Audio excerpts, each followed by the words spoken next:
George Watts. This is CNN.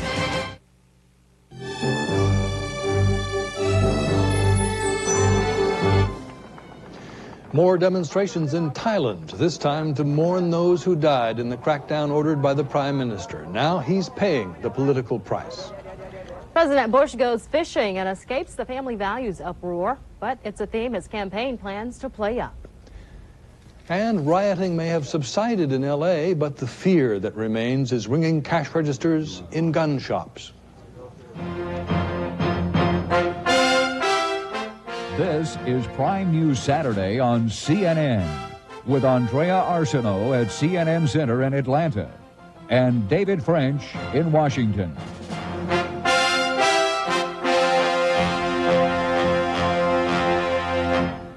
Thanks for being with us. Secretary of State James Baker says an arms reduction treaty signed in Portugal today significantly reduces the risks of nuclear war. The agreement begins the process of implementation for the START treaty negotiated by the United States and the old Soviet Union. Today, the former Soviet republics of Russia, Belarus, Ukraine, and Kazakhstan agreed to the terms of the treaty with the United States. The agreement requires cuts of about 38% in long-range missiles, bombers, and submarines, and about a 30% cut of U.S. arsenals. The cuts are to take place over the next 7 years. On another matter, Secretary Baker also said U.S. troops are likely to stay in Europe indefinitely. America will remain in Europe, but only as long as people want us to remain in Europe. It was interesting as we went through the issues involving the unification of Germany, as we went through and are going through the issues involved in the breakup of the Soviet Union, that everyone comes to us and says, we think you have been a force for stability in Europe, and we want you to remain. Now, our answer to that is, if that's the case, we will remain. Baker also called for expanding a project dedicated to the establishing nuclear safety training centers for Russia and Ukraine. Baker said the dangers of another Chernobyl are real and that his initiative aims to reduce risk of accident at Soviet-designated and designed reactors. There's speculation and mystery in Bangkok over the whereabouts of Thailand's Prime Minister. Suchinda Kraprayoon has been granted clemency for the crackdown on pro-democracy demonstrations. And CNN's Tom Mentier reports he is said to have either fled into exile or is preparing to. The biggest question in Bangkok, Thailand on a Saturday night is who is running the government. There have been persistent rumors that the Prime Minister has fled the country. Suchinda Kraprayoon under fire from all sides, even those who selected him, the 5 political parties that formed the coalition that made this government and appointed him Prime Minister, withdrew their support over the weekend. It now appears that Suchinda may have fled the country, possibly aboard a military C-130 to an unknown destination. Despite the fact that Suchinda may have left the country, there are still demonstrators in the street mourning the loss of those who were killed in nearly a week of rioting. There have been no official confirmations that Suchinda has resigned his post in the government, only sightings of him over and around the town and possibly at the airport boarding a plane. There were several commercial flights going to Europe and reports that he would be seeking asylum, possibly in Norway, Sweden, France, or even Taiwan. But no government confirmation through the embassies in Bangkok was possible.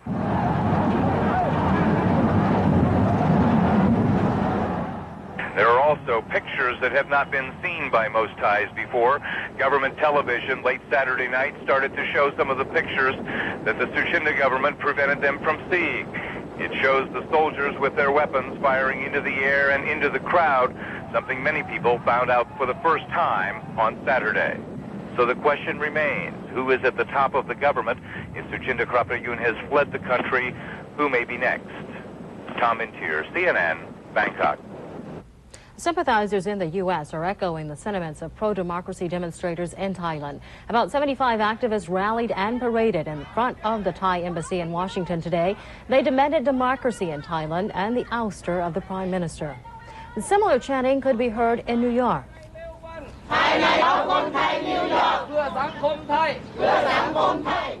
A couple dozen protesters gathered in front of the United Nations to denounce the crackdown in Thailand. Dan Quayle became the butt of many jokes and harsh attacks this week after he chastised fictional TV mom Murphy Brown for having a child outside of marriage. Despite the uproar, Bush-Quayle officials say they will continue to push the Family Values campaign theme. CNN's Jill Doherty reports from Maine, where Mr. Bush is spending the Memorial Day weekend. President Bush went fishing off Kennebunkport, leaving behind the shockwaves of the week's political battle over family values. I'm talking about values, I'm talking about family, I'm talking about integrity. Despite being ridiculed, Dan Quayle insists the theme is working, and a campaign official calls the strategy a total winner for us, a view echoed by Housing Secretary Jack Kemp. Quayle's speech, which controversial as it may be to the left, clearly struck a responsive chord in the hearts and minds of most of the American people in the center and to the center right. As the Bush-Quayle campaign sees it, the family values issue cuts across all economic levels, appealing to the inner city as well as to white suburbs.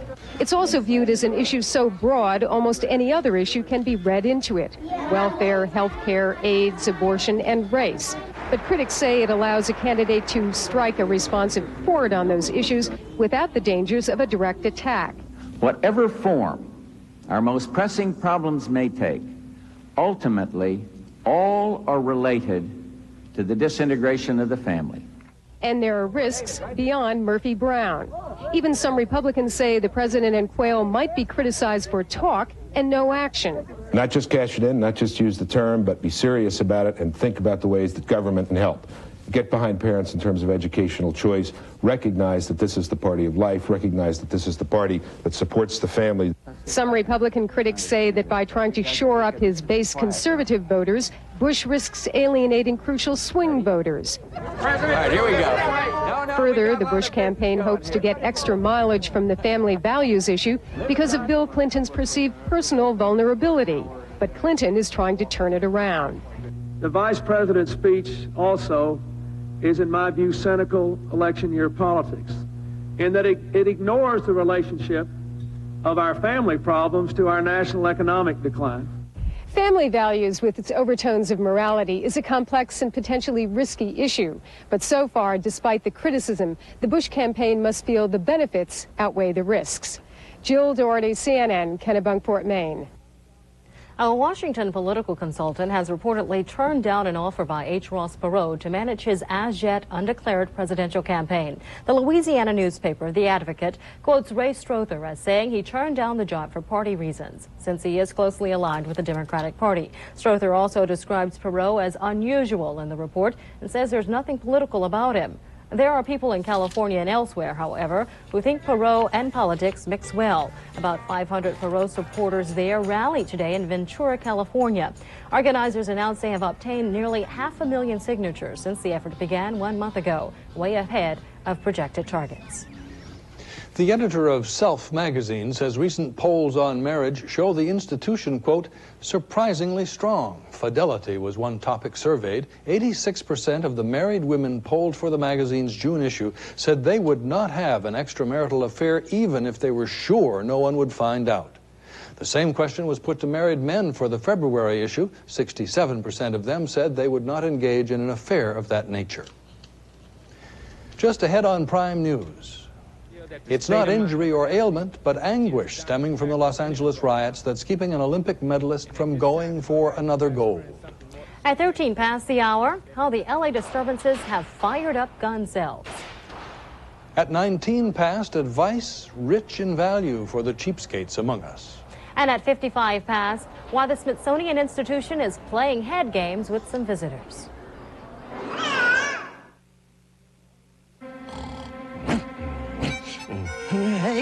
Hey, what's going on here? Doggone it, they're stealing our stuff. Good thing I buried the remote. United Van Lines, huh?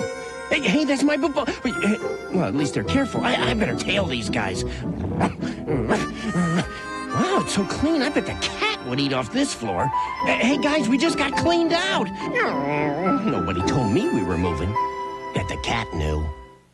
We built this business. He was wearing those night vision goggles they make. Otherwise, he never could have seen me. rescued me. Build this business.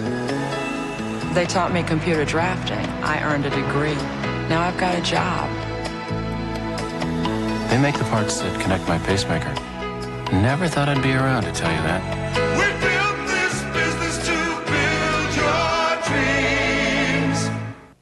It's a beautiful morning. Was it the color television? Gonna ride roller coasters, French fries. Or that kids 12 and under stay free? 6, 7, 8 milkshakes too. Or the great location? One thing's for sure. It's a beautiful morning. Days in, isn't it time you wake up to us? I think I'll go outside and just smile. The Miracle Grow No Clog 2. It's 3 feeders in 1. It's a soft and gentle feeder for delicate flowers. It's a wand feeder for hanging baskets and hard-to-reach plants. It's a fast feeder for lawns and shrubs. The Miracle Grow No Clog 2 feeder. On CNN tonight, the struggle in the cities and the struggle over what to do about it. Both sides with Jesse Jackson. Then on Reliable Sources, how did this man use the media to try to prevent his death? All tonight on CNN.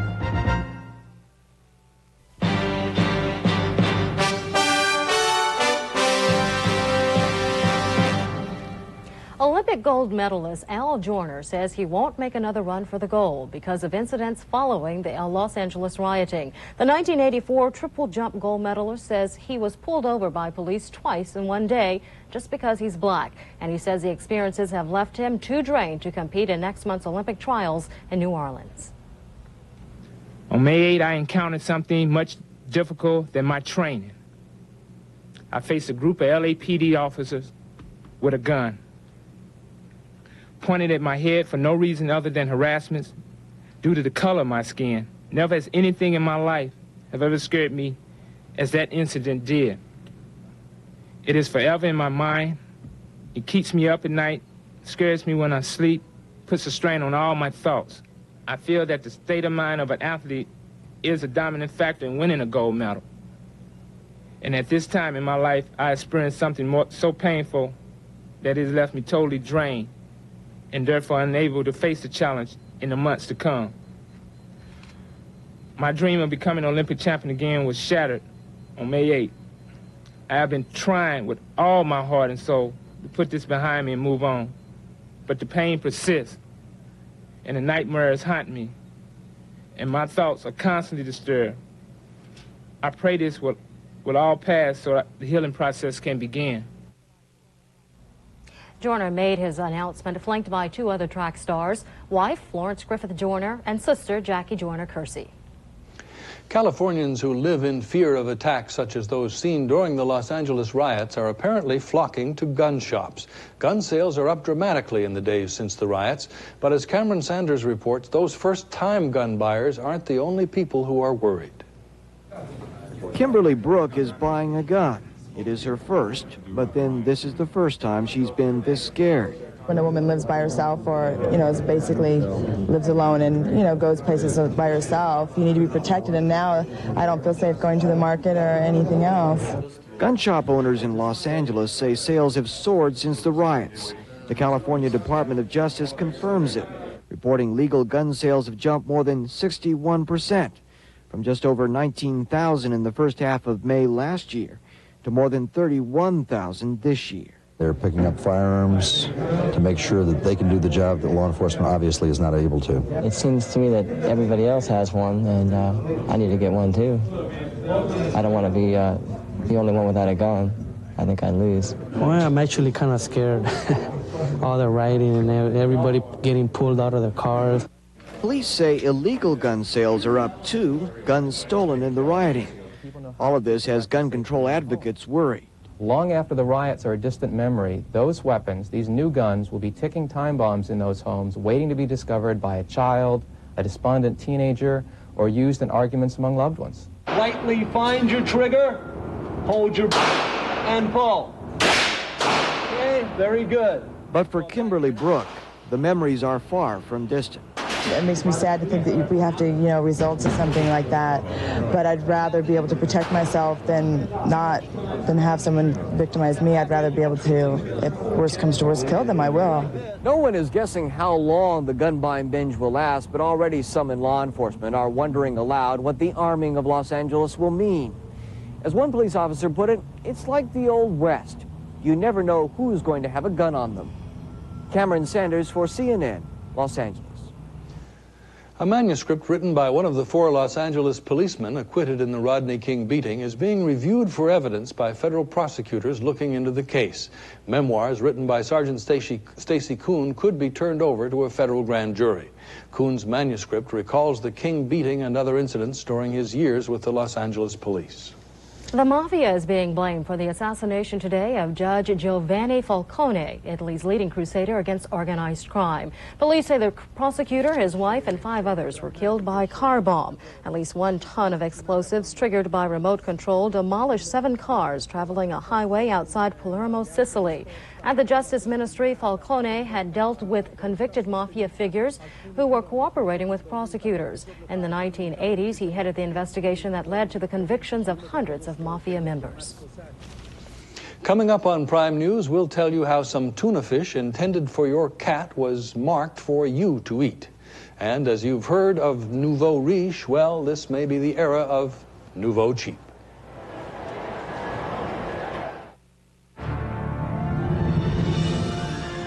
To fight the effects of corrosion, the body of the Buick Regal has been built with 2-side galvanized steel that goes beyond what most car makers use.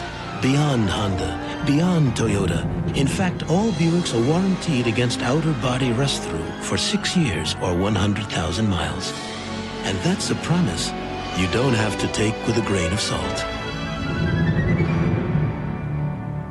In recent years, doctors have discovered a flaw in eggs. They're extremely high in cholesterol, and a diet high in cholesterol and fat can contribute to the risk of heart disease. Nutritionists at Fleischmann's have found a way to overcome this flaw with Fleischmann's Egg Beaters, the only one that's 99% real egg with 0 cholesterol and 0 saturated fat. Next time you'd love an egg, crack open a carton. Fleischmann's Egg Beaters, the great tasting egg without a flaw.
If you plan to be on the road this weekend, watch out. Potholes and ruts are lurking everywhere. A Washington think tank says 60% of roads in the U.S. and 40% of bridges are in serious need of repair.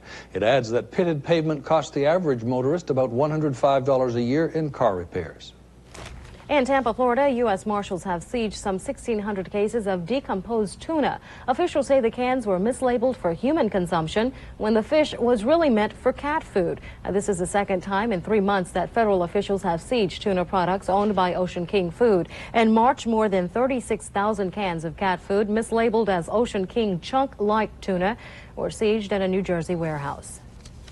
If you're parsimonious or just plain cheap, there are plenty of places to turn for advice. A variety of publications is out that offer money-saving tips. CNN's Gary Tuckman reports. Okay, you gotta make a hole right about there. Planting tomatoes, cucumbers, and broccoli helps save the Eigelhart family money. And they figure when their money supply is paltry, it also doesn't hurt to have poultry. The family doesn't eat these chickens. They eat the over 300 eggs each chicken lays a year. The Eagleharts do a lot to economize, but they take it one step further than most. Jackie Eaglehart publishes a monthly newsletter called The Penny Pincher, which gives money-saving tips ranging from reusing coffee filters to better methods of gardening. The Penny Pincher is just one of several such newsletters. A recent Tightwad Gazette gives tips about trash picking. Then there's the Living Cheap News, whose publisher says he promotes practical parsimony. And I think people are beginning to realize that the game has changed and you can't play by the rules of the old game. If the 1980s was the decade of the nouveau riche, the 1990s might be the decade of the nouveau cheap. And nobody is appreciating that more than the business people who run membership discount warehouses, where business is booming. As the industry has gained acceptance, our membership has grown, and I think it just happens to correlate to the economic conditions. At this 165,000 square foot BJ's Wholesale Club in New Jersey, a weekend day sees customers swarming to the discounted products like bees swarm to honey. It's pretty good. I like it. I save a lot of money. How long will this pail of laundry detergent last? It lasts me good 2 months. The publisher of the Penny Pincher says years of pinching her pennies are paying dividends. It gives us that extra money to make ends meet. It will help us to send our daughter to college, to have savings bonds for our children, for our younger children, for later on. There are a lot of ways to spend money. Finding as many ways to save money seems to be the challenge of the times for many. Doing things like raising chickens, reusing coffee filters, and buying in bulk may not always be fun. But for the many people who do things like this, it's certainly more fun than being in debt. Gary Tuckman, CNN, East Rutherford, New Jersey. Nothing like some fresh tomatoes. There's more to come on Prime News. The Haitian community in Miami rallies to defend the boatloads of Haitians fleeing their island homeland.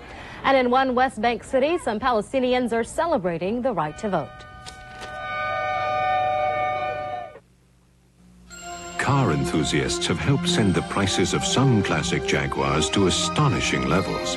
But the price of one is still very affordable. The 1992 Jaguar XJ6. Introducing the Jaguar Super Lease. At just $525 a month, it's the most attractive lease we've ever offered, making the XJ6 beautiful from every perspective, including the financial one. For your nearest Jaguar dealer, call toll-free. The day may come when travelers don't care how much their luggage weighs. But for now, there's the Samsonite Lightweight. It's 25% lighter than the average soft-side suitcase. Because at least in the immediate future, the weight of the luggage you carry can still be a matter of some gravity. Samsonite, our strengths are legendary.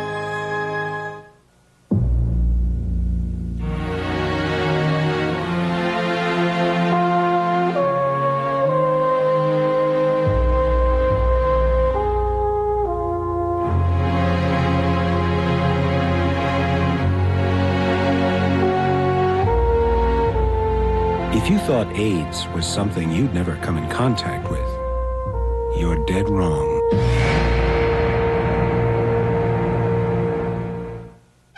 On CNN Tonight, the struggle in the cities and the struggle over what to do about it. Both sides with Jesse Jackson. Then on Reliable Sources, how did this man use the media to try to prevent his death? All tonight on CNN.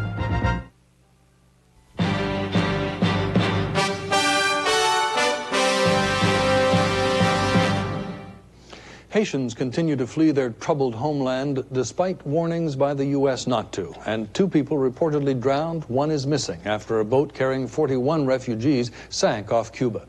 Cuban government radio says the other 38 occupants on the boat were rescued. The Coast Guard changed its policy Thursday, saying it will no longer pick up fleeing Haitians unless their lives are in danger. Meantime, more than 100 Haitians living in Miami staged a pro-Aristide rally. They carried signs reading "Democracy with Aristide" and "No to Dictatorship." As fighting resumed in Bosnia-Herzegovina today, the European community threatened to impose economic sanctions against Yugoslavia for its role in Bosnia's civil war. The EC action comes after a series of sanctions announced by the U.S. yesterday. The leader of Croatia, another former Yugoslav republic, says the international community must take tougher steps to stop the bloodshed. The international community was not decisive enough. It did not see that we have an opponent who does accept at the table certain political principles and solutions, but at the same time violates these agreements and goes on with its aggression. This is an adversary which, as its promoters openly said, who are even ready to provoke the Third World War, and therefore the international community so far has not been decisive, determined enough in its steps to curb aggression. The ethnic fighting between Muslim Serbs and Croats is forcing people to leave their homes in Bosnia. There are now up to 1 million refugees. The EC today pledged more than $76 million in aid for the refugees throughout the former Yugoslavian Federation. A fifth day of shelling between Israeli troops and pro-Iranian guerrillas in southern Lebanon today. At least 2 civilians were killed, raising the death toll to 16 in the latest round of fighting. Hundreds of villagers have fled the southern region to more secure areas. Meantime, for the first time in 16 years, the West Bank town of Nablus held an election. For more on that, here's CNN's Charles Hoff. The West Bank city of Nablus was consumed with the excitement of its first elections in 16 years. The elections were limited to the 1,800 merchants and industrialists who are members of the Nablus Chamber of Commerce. But the idea of free elections in the West Bank's second largest city infected everyone. The crowd that you see here is interested in this operation in itself without any relevance to the outcome. It's very important for them to see elections in this democratic atmosphere which you see here. More than 90% of those eligible voted and elected candidates of the nationalist PLO slate to 9 of the 12 seats. Not overwhelming, but a significant victory for the PLO. The opposition Islamic slate had done well against the PLO in other chamber elections in the West Bank, battering the nationalists even in their strongholds. I don't think we should put a lot of significance on it, but I think it's clear there is a strong sentiment among Palestinians for the PLO and for the current peace process. In the occupied territories, it is the PLO which represents Palestinians at the peace talks, while the Islamic Hamas has generally not approved of the talks. In elections like this, it is, broadly, these factions which compete at the polls. But the nationalists were cautious about playing up the political implications of this election, especially before the results were known. All of us are Muslims, all of us are nationals. And we told them that the contradiction should be with the Israeli occupation, not among us.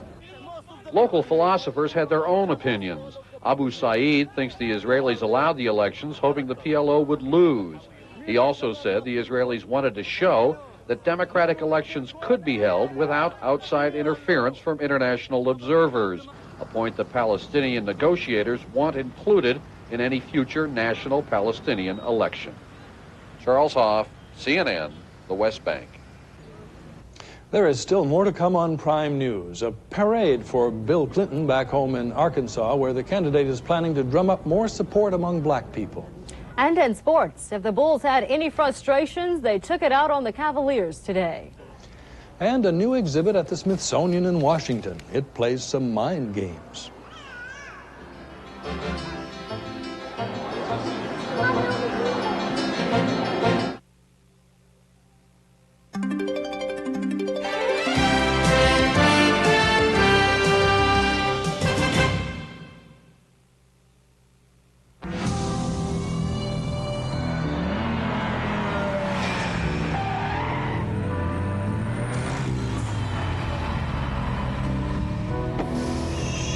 Excuse me, are you a comedian? Why, yes. Yes, we are. Are you in need of a lift? I'd be delighted.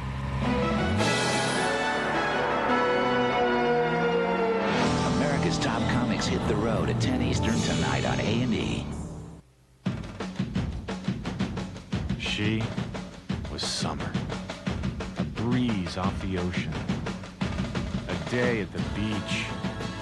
A ray of pure sunshine. But I had to dump her. She didn't have HBO, because this summer HBO has a lineup so hot, so outrageous, so over the edge it transcends mere human companionship. Sounds crazy? Get HBO this summer and see for yourself.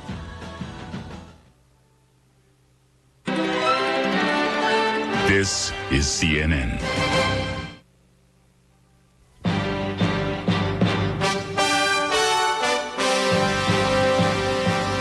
Checking the top stories at this hour. Diplomats from the U.S., Russia, Ukraine, Kazakhstan, and Belarus have signed an agreement implementing the START Treaty. The missile reduction agreement originally was accepted by the former Soviet Union.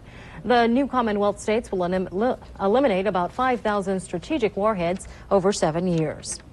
And Thailand, no one seems to know where the prime minister is. The king granted him clemency for the crackdown on democracy demonstrations and urged him to resign. Various reports say Suchinda Kraprayun has either fled the country or is trying to. President Bush has escaped for the weekend to his main vacation home, but his campaign is keeping up the family values theme back in Washington. A campaign official says the strategy is a winner. And Housing Secretary Jack Kemp says it strikes a responsive chord among the American people. Democratic presidential candidate Bill Clinton is spending this holiday weekend back home in Little Rock, Arkansas. On his agenda today, some courting of black support and his own parade. CNN's Gene Randall reports. The Arkansas Super Saturday Parade was financed by a collection of Little Rock businesses as a tribute to Bill Clinton's years as governor. Republicans complained it was one big Clinton for President event. The Clinton campaign insisted the only thing political was its post-parade rally, where Clinton again drummed home the argument that he is the tested candidate of change, an implied slap at H. Ross Perot. Leadership is easier to talk about if you never had to do it. Change is easier to embrace if you don't know how hard it is. But in the end, what really counts is commitment. But Bill Clinton's most important political event Saturday was done with little fanfare. A meeting with more than 24 black leaders from across the country. There was no media coverage allowed by the campaign, and there was no list of participants released. Among the missing, Jesse Jackson, who was not invited. The explanation, that Jackson had not yet endorsed Clinton. Had a campaign role for Jesse Jackson been discussed?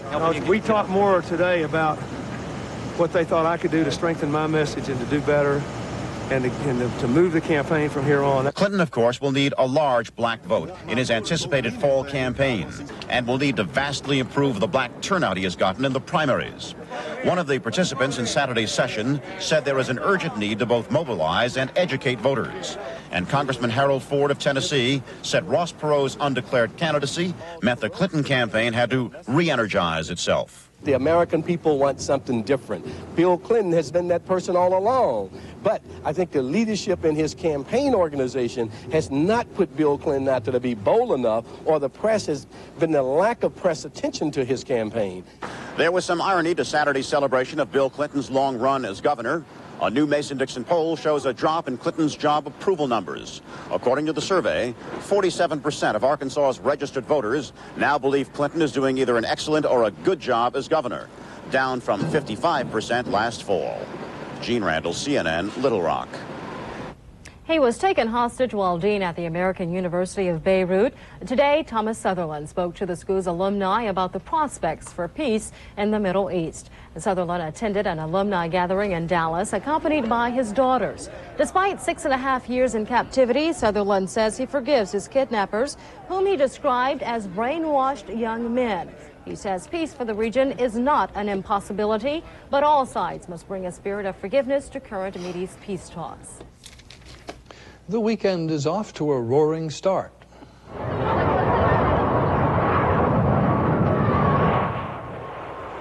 That's thanks to the Blue Angels. The Navy's aerobatic stunt jets soared overhead at the Defense Department's annual open house today at Andrews Air Force Base near Washington.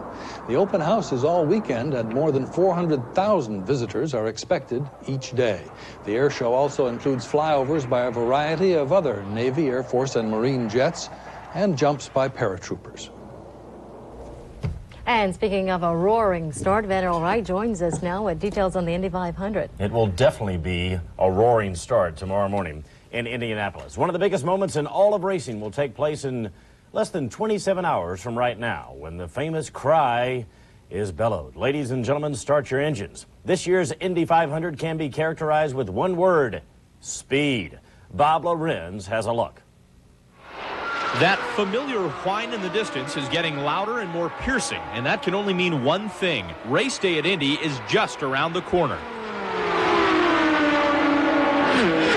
But for now, the cars that hit record speeds in qualifying this year are showing 0 on the speedometer, while the drivers who raced them are resting up for what they hope will be a full 500 miles of grueling work on Sunday. Just going out there, going out of the garage, and really not having one hot lap and then go to the qualifying line.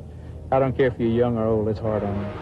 Foyt is part of the old guard at the Brickyard and one of 10 former champions in the starting grid alongside the newer kids on the block like Michael Andretti, Ari Leyendyk, and pole sitter Roberto Guerrero. It's kind of still sinking in, and we need to now take a little time off and come back to reality and start working for the real task at job, which is the race. You know, that's really the reason we're all here. Indianapolis, you do look at it as 2 races. We were lucky enough to get the first race, and now we have to work really hard on getting the second race, which is the 500 mile. The question is, which engine can last the entire trip? Before time trials, the new Buick engine was grabbing headlines for its power and endurance. But the Ford-powered cars claimed 4 of the top 6 spots in the starting field and ran consistently faster than any other engine during Thursday's carburation day. I knew the Buicks were going to be really tough, and I didn't know if we could actually run with them, but now I feel we can, and it's going to be interesting. This place is funny. It'll smile on you or it'll frown on you, and you know, it's got the frowns on this team right now, but, you know, they're a strong team. Look at that. Defending champ Rick Mears will try to turn a page in the history books as he seeks an unprecedented 5th Indy victory. But no driver has ever won the 500 from Mears' spot on the outside of row 3. And Lynn St. James is one of 7 rookies who will try to defy the odds and the veterans by guiding her car to the checkered flag first. It's like flying a plane. When I flew a plane for the first time, I realized I couldn't see out very well. And, you know, and they said, you're not visually flying the airplane. You're flying the plane by feel. And that's really what it's like driving at Indianapolis Motor Speedway. You're driving by feel, by what the car is telling you, and you really read the car. And I like that. We'll see if the feeling is all there after 500 miles on Sunday. Bob Lorenz, CNN Sports. Right now, we're going to shine the light of air in a few more spots, but after that takes place, we'll take you to the Richfield Coliseum to check out the rebounding world champion Chicago Bulls. This sports update brought to you by Homelight. Lawn equipment with the power to do the job right. Do it right. Do it Homelight. Not that old lawn equipment again. Last year he nearly jerked me up by the roots. Wait a minute. All new Homelight equipment. I told you he knows a great value when he sees one. Look, it's a Homelight blower and a string trimmer. Yes. A Homelight hedge trimmer and chainsaw and a new Homelight mulching mower. I love it when he gets environmental. Just a little off the top, please. Do it right. Do it Homelight. Enter the Homelight Hot Hoop Sweepstakes. You could win a trip to the 1993 All-Star Game.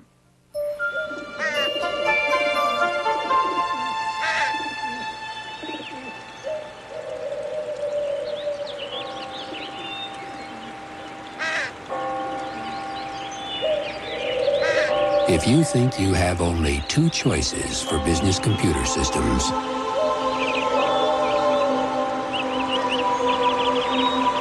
think again. Hewlett-Packard.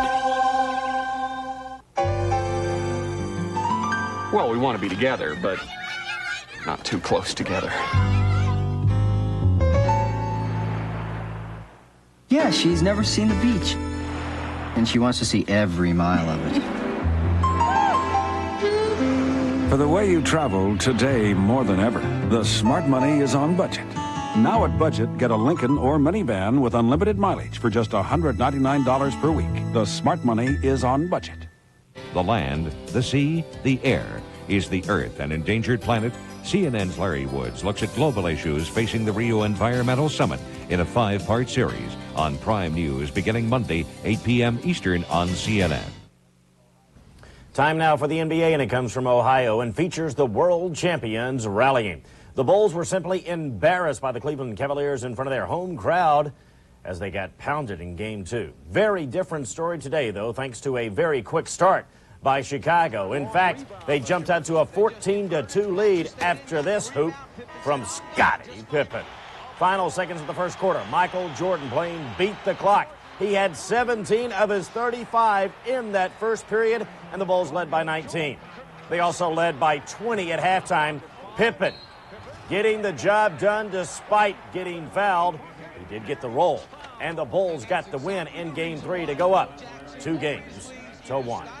Last night, the Chicago Blackhawks won their Stanley Cup record 11th consecutive playoff game as they completed their Campbell Conference Finals sweep against Edmonton. They now await the winner of the Wales Conference Finals. And tonight at the Boston Garden, the defending Stanley Cup champion Pittsburgh Penguins are trying for a sweep of their own. They got 2 first-period goals from Jaromir Jagr and Mario Lemieux, and they've added another one in the second period, and they lead it 3-0. Light schedule in afternoon baseball.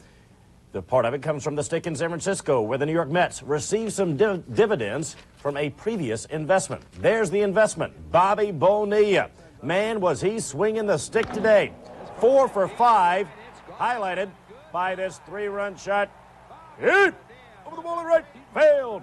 It backed up. 5-hit pitching over 8 innings by Doc Gooden as the Mets doubled up the Giants. Don't forget, lots more sports stuff is headed your way when Ron Hyde and myself join you for 30 minutes of Sports Tonight. We'll let you know about that Wales Conference Finals between the Bruins and Penguins, as well as Arnold Palmer making a move in the Seniors Golf Tournament. All that and more at 11 Eastern. David? Van Earl, waterways may more resemble parking lots this holiday weekend, so boaters, be on the lookout for more of your own kind and be safe. CNN's Steve Koch reports. Memorial Day weekend is the traditional launching of the boating season in most of the country. It's estimated that more than 50 million Americans will head to the water this weekend in more than 19 million boats. And to make sure that your fun time is accident-free, safety experts recommend that you not drink and drive and that everyone wear a life jacket. Going to drink on the water, have a designated driver just like you would in a car. It's probably more important on a boat than it would be in a vehicle. You're in strange surroundings to a lot of folks. They're out here 3 or 4 times a summer.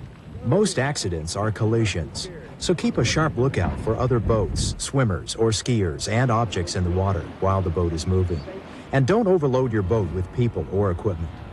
Weather conditions can change very quickly while you're out on the water, and the last place you want to be is in the middle of a lake or the ocean when a storm blows in. So at the first sign of threatening weather, head for shore. Experienced boaters are the people who have seen a lot and are perhaps the best people to advise us on things to watch for when operating a vessel. Well, always have the correct equipment, things that are required, such as your throw cushion, and always have it handy. Having your life preservers, really never having children on a boat without the life preservers on. I would recommend that people to take a lot of time in terms of studying about what it takes to operate a boat. Tomorrow, what water safety officials say could be the biggest boating problem this Memorial Day weekend. Steve Koch, CNN Weekend. While Memorial Day weekend is bringing out the boaters, it's also bringing out the beachgoers and scouts taking part in a traditional holiday event. What's up? In the back. Okay, now wait, we have to turn. No. There we go. In Atlanta, Boy Scouts and Girl Scouts placed American flags on veterans' graves. On New York's Long Island, Jones Beach is drawing sun worshipers. And for the first time in 20 years, New York's South Beach is clean enough for swimmers to take the plunge. Now let's go to Ted Texter in Atlanta for a look at the weather for the rest of the Memorial Day weekend. That sure looked like a good start, Ted. Indeed it is. In the east and in the west, we've got great weather. Right in between, a little dicey in some spots. There have been reports of severe weather around the Phoenix area. In parts of Texas, the north and east, back further westward too, possibility of some flooding. In the Arklatex region, Texas into Arkansas, Louisiana, you can see the big heavy thunderstorms there. It continues to rain, likely will for tomorrow, but maybe you can get the picnic in between the showers. Watch out for the big storms though. Further northward now, Indianapolis had a thunderstorm about 2 hours ago. They've gone from in the 70s down to about 61 degrees now. The front is passing on through the area. Winds are out of the north, so if you're headed to the Brickyard tomorrow, likely not a real good chance for some showers perhaps to start things off, but it'll be a little on the cool side. Back behind too, temperatures chilling off quite a bit through the Great Lakes region with the front passing on through, high pressure building on in. Just ahead of that front now along the east coast all the way from the north to east down through the Gulf region. It'll be a pretty good toasty day tomorrow with lots of sunshine. Back in the west as well, not much coming in to cause any problems, so it looks like a real good beach day tomorrow all along the west coast. Here is the forecast weather map then to show you what's going to happen through the day tomorrow. Frontal system now will be down into the Tennessee River Valley. It looks like we'll be starting to clear out through Indiana, Illinois, further northward Michigan as well. And back to the west. Still the rains continue, particularly in western parts of Texas, eastern sections of New Mexico. We're going to have to watch out there for more flooding potential. We will have the forecast for Monday as well as some detailed forecasts for tomorrow in just a moment, so stay tuned.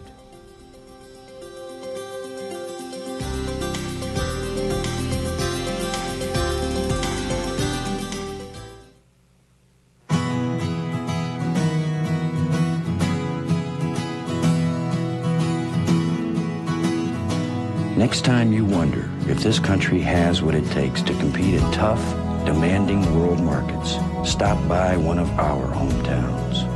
No matter where you live or close by, over 2 million people in 48 states helping make the Boeing Company America's largest exporter.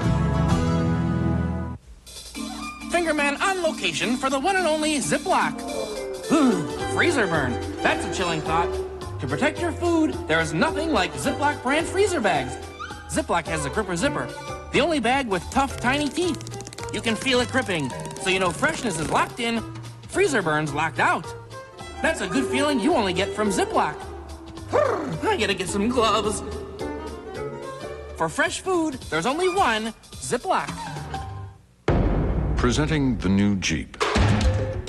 Here's the inside. Here's the outside. The bottom. The top. Here it is by itself. Here it is with its competition.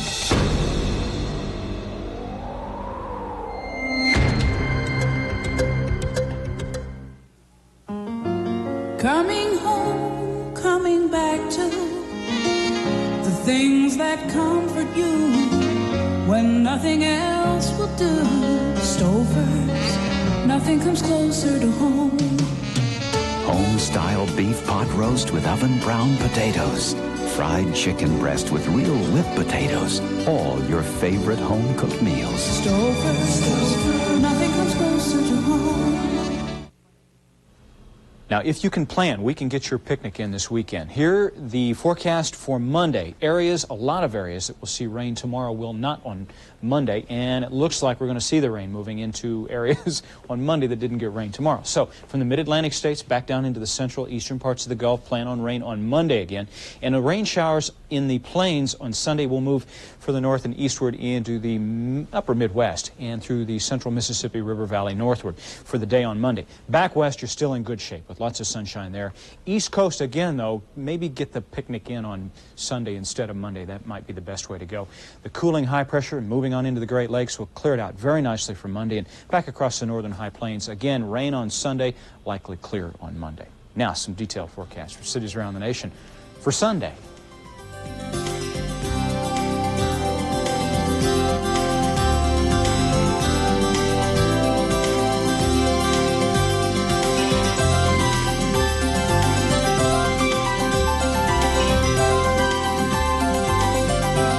Whatever the weather is for you, hope you have a good weekend. Now here's Andrea. Thanks, Ted. A pair of piranhas, the fish with fearsome teeth, has been confiscated in Hawaii. Acting on a tip, quarantine officials sieged a tank with 2 piranhas. The owner faces a fine of up to $10,000. The fish are native to South America, and while experts say no piranhas have been found in Hawaii streams or reservoirs, they are concerned about the piranha's possible impact on other fish. The main danger for any introduced fish, and particularly these, is to the other fishes in the and invertebrates in our streams.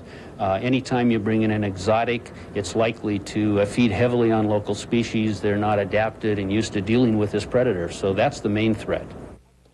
Humans included. Experts say a school of piranhas can strip a 100-pound animal to its bones in 3 minutes. Sue may be 65 million years old, but a lawsuit has been filed to determine who owns her bones.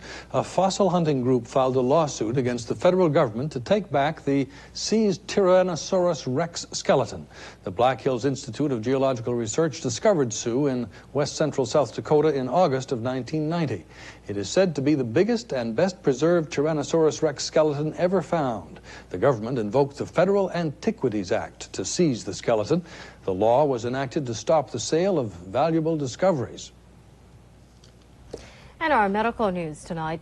Scientists are looking for cancer cures and treatments in the tropics, but the rainforests are where beneficial plants grow are endangered. So some rare plants are being tended to in the U.S. CNN's Pat Neal reports. After 5 years of battling ovarian cancer, Carol Gray is on Taxol, hoping nature will help. After all these years of research, we do not have the answers. And maybe we do have the answers in nature, and we just have to look for them. Treatments might be found in threatened tropical plants and in the world's vanishing rainforests. Perhaps the plants that are growing in your very backyard may have value for the cure for cancer. That hope is leading researchers from the University of Miami to leave their labs and go outside. The search is centered at the Fairchild Tropical Garden in Miami, one of the largest holdings of tropical plants in the world. These plants, or relatives of these plants, have been around for about 300 million years.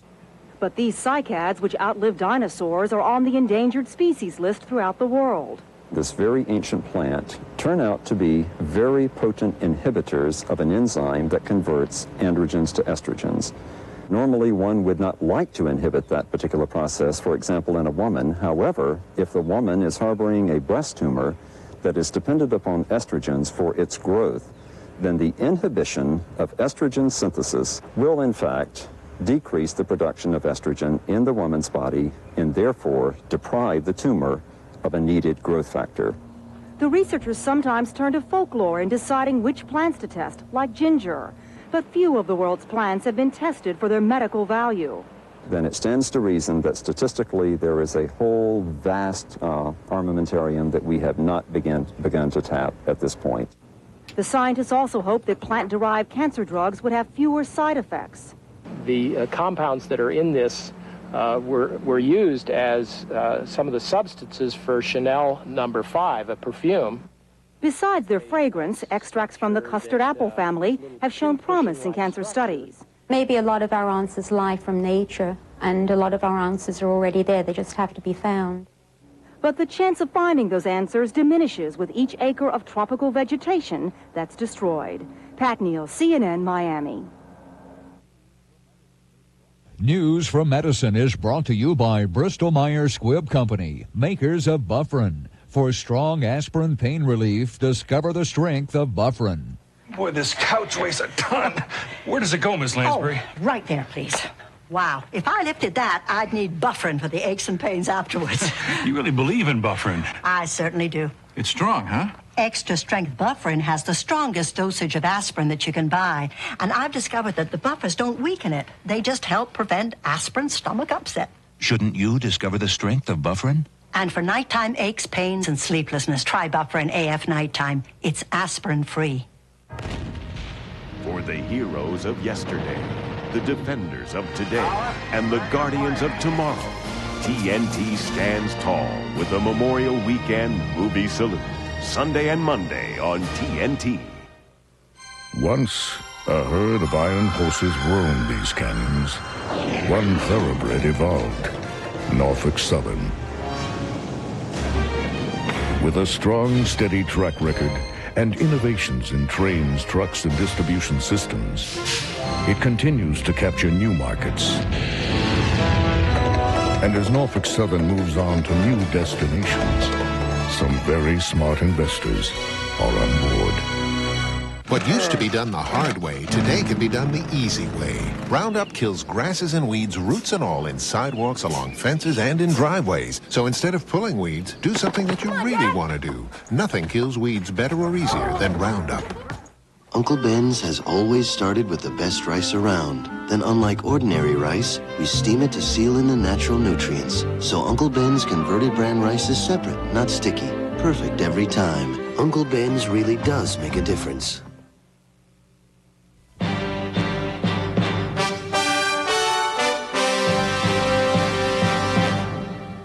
The American Psychological Association has created a new exhibit at the Smithsonian Institution. It's designed to make you think about thinking. CNN's Jamie McIntyre visits this maze for the mind. A rotating tent fools this man into thinking he's moving. An ancient Chinese civil service exam requires drawing a square with the left hand while drawing a circle with the right.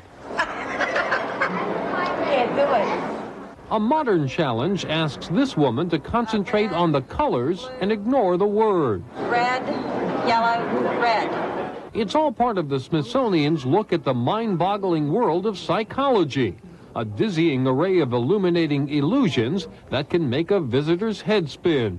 And that's just what the American Psychological Association had in mind when it developed the exhibit. Science museums, by and large, have neglected psychology. There have been a few scattered things, but nothing that attempts to portray the breadth and diversity of psychology. You made me lose.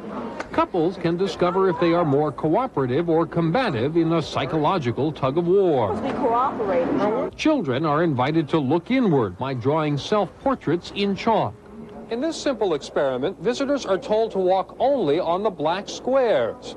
Most do, demonstrating how the psychological principles of authority and the power of the situation can result in blind obedience. At the end of the checkerboard walkway, a display attempts to explain why good people are capable of evil acts. A video display shows controversial experiments from the 1960s, in which researchers found that 2/3 of volunteers would give what they thought were severe electric shocks to others simply because they were told to. But mostly the exhibits are lighthearted mind games, such as a test of eye-hand response time. Doesn't work better at all. Museums are wonderful, but in this kind of a museum you can do things. Like even my parents are acting like little kids. It's very interesting, and you can learn a lot, but have fun at the same time. In fact, the visitors are part of the exhibit. The exhibition in some way encourages an interesting kind of voyeurism, because as people are exploring their own responses to the exhibition components, other people are watching them and analyzing those kinds of responses and interactions that they're having. Organizers hope as the exhibition travels around the U.S., it will bring with it a greater insight into the many facets of human psychology. Jamie McIntyre, CNN, Washington.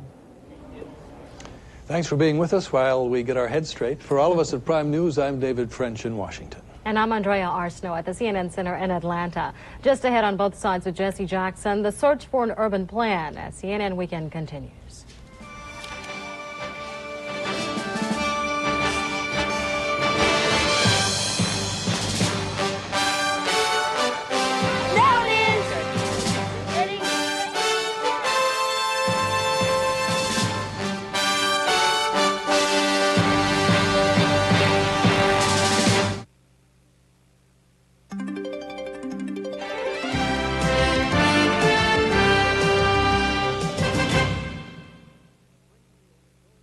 Green Hills Oriental Rugs closes their doors forever this Monday, Memorial Day at 8 p.m. The clock is ticking on the opportunity of a lifetime to purchase the finest Oriental rugs from around the world at savings of 65 to 70% off. This is no gimmick. Don't miss this incredible chance to add lasting value to your home. Hurry to the going out of business sale at Green Hills Oriental Rugs. Sale absolutely ends this Monday, Memorial Day at 8 p.m. Hey, hey, little taste buds. Are you ready for grilled chicken and riblets? Steak and riblets. Chicken fingers and riblets. Spicy wings and riblets. Take me please to Applebee's. The Applebee's Combo Dinner. 2 great tastes, 1 great price. Applebee's, America's favorite neighbor. Party on, taste buds. Sprint's is the largest selection of contemporary furniture. Sprint's is a complete leather gallery, the biggest selection in Nashville. Sprint's is the biggest selection of baby and youth furniture in Nashville. Sprint's is a complete design center where every salesperson is a qualified, experienced interior designer. Sprint's is Nashville's largest furniture showroom, and most of all, Sprint's is where you should be shopping. All I wanted was to rent a good movie, something like Kevin Costner in Robin Hood. And they were out. Yep. Then I thought maybe something funny would, help my mood. Maybe that Sally Field Kevin Kline thing, Soap Dish. I never saw that. And you still haven't. You got it. That's when I got angry. I said, look, City Slicker. Bet they didn't have that either. What? City Slicker is a big movie. Did you forget about HBO and Showtime? HBO and Showtime? All of those movies are on either HBO or Showtime in June. Really? And no more renting? Gee, thanks, Doc. Think of the money I'll save. Yeah, just don't forget to pay me, okay? This is CNN.